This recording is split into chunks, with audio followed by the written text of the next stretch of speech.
जय श्रीमन नारायण, राधे राधे, हरे कृष्णा। तो भक्तों, कैसे हैं आप सब?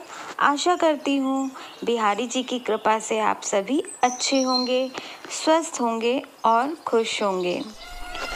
तो भक्तों, आज हम डिस्कस करेंगे कि माहवारी के टाइम पर क्या प्रभु हमारी सेवा स्वीकार करते हैं और क्या हमें पूजा करनी चाहिए।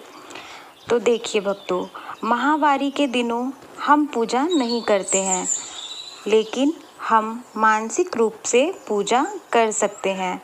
हम प्रभु के विग्रह को टच नहीं कर सकते, तो हम पूजा भी नहीं कर सकते, पर आप मानसिक रूप से पूर्ण तरह पूजा कर सकते हैं। अब आती है लड्डू गोपाल जी की सेवा कि क्या हम माहवारी के समय लड्डू गोपाल जी की सेवा कर सकते हैं?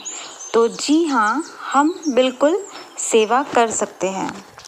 डिपेंड करता है कि हमने लड्डू गोपाल जी से रिश्ता क्या बनाया है, क्या रिश्ता बनाकर हम उनके साथ हैं या वो हमारे साथ हैं।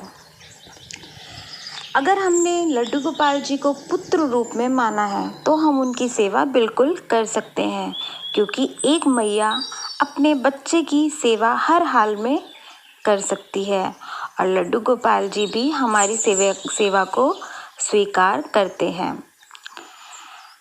कुछ लोग कहते हैं कि हमें नहीं करनी चाहिए माहवारी के दिनों में लड्डू गोपाल जी की सेवा, पर ऐसा कुछ नहीं है। अगर हम उनको अपना पुत्र मानते हैं तो हम उनकी सेवा बिल्कुल कर सकते हैं और वो हमारी सेवा स्वीकार भी करते हैं। तो आइए मैं अपने प्रभु की, अपने गोपाल जी की आपको एक छोटी सी लीला बताती हूँ। शायद आपको इस लीला को सुनकर समझ आए कि प्रभु हमें हर हाल में स्वीकार करते हैं। अभी कुछ दिन पहले की बात है, मुझे एक स्वप्न आया कि मैं अपनी मम्मी के घर गई हूँ और वहाँ पे एक बच्ची खड़ी हुई है मेरे घर के पास और वो मुझे बोलती है, दीदी आपने ये जो हमारे पड़ोस में घर है ना, आप इनके घर चलना और वहाँ पे चल के एक इनके घर में एक बहुत सुंदर से लड्डू गोपाल जी हैं और आप देख कर आना, वो बहुत सुंदर है। मैंने कहा ठीक है बच्चा, मैं चलूँगी तुम्हारे साथ, तुम मुझे दिखा कर लाना, हम दर्शन करने चलेंगे। उसने कहा ठीक है। फिर हम दोनों, वो बच्ची और मैं, उनके यहाँ जाते हैं। तो फिर हम उनको बोलते हैं जाने के बाद कि आपके लड्डू गोपाल जी हैं, प्लीज़ हमें उनके दर्शन करा दीजिए। तो वो बोलते हैं कि ठीक है। तो वो जिनके लड्डू गोपाल जी थे वो उनको हथेली पे रख के लाती हैं और यकीन मानिए वो इतना सुंदर स्वरूप था उनका। उन्होंने मोर पंखी कलर की ड्रेस धारण करी हुई थी और वो हथेली पर बैठाकर जैसे जैसे वो ला रही थी तो ऐसा लग रहा था कि मानो प्रभु खुद चलकर मेरे पास आ रहे हैं।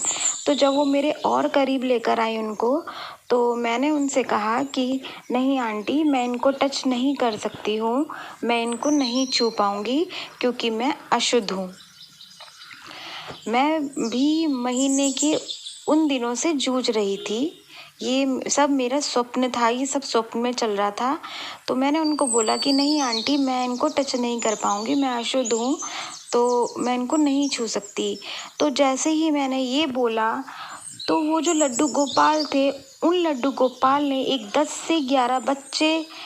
से 11 साल के बच्चे का रूप धारण किया मेरे सामने और वो मुझे बोलते हैं कि क्या हुआ मैया, तुम मुझे नहीं छू सकती ना, अगर तुम मुझे टच नहीं कर सकती तो कोई बात नहीं, पर मैं तो तुम्हें टच कर सकता हूँ ना, मैं तो तुम्हें अपना सकता हूँ, मैं तुम्हें गले लगाऊंगा और मैं तुम्हें टच करूँगा। आप जैसी भी हो रही हो, कोई बात नहीं, लेकिन आप मुझे मत छूइए, लेकिन मैं आपको छूऊंगा। तो भक्तों, अब आप ही बताइए, ये लीला सुनने के बाद आपको क्या लगता है? क्या हमारे गोपाल जी हमारी सेवा स्वीकार नहीं करते? हमारे प्रभु हमारी सेवा हर तरह से स्वीकार करते हैं, हर हाल में स्वीकार करते हैं। आशा करती हूँ आपको ये छोटी सी लीला पसंद आई होगी। अगर पसंद आई हो तो लाइक शेयर कीजिए और कमेंट करके हमें ज़रूर बताइए कि आपको कैसी लगी ये लीला प्रभु की। तो मिलते हैं नेक्स्ट वीडियो में, तब तक के लिए जय श्रीमन नारायण, राधे राधे, हरे कृष्णा।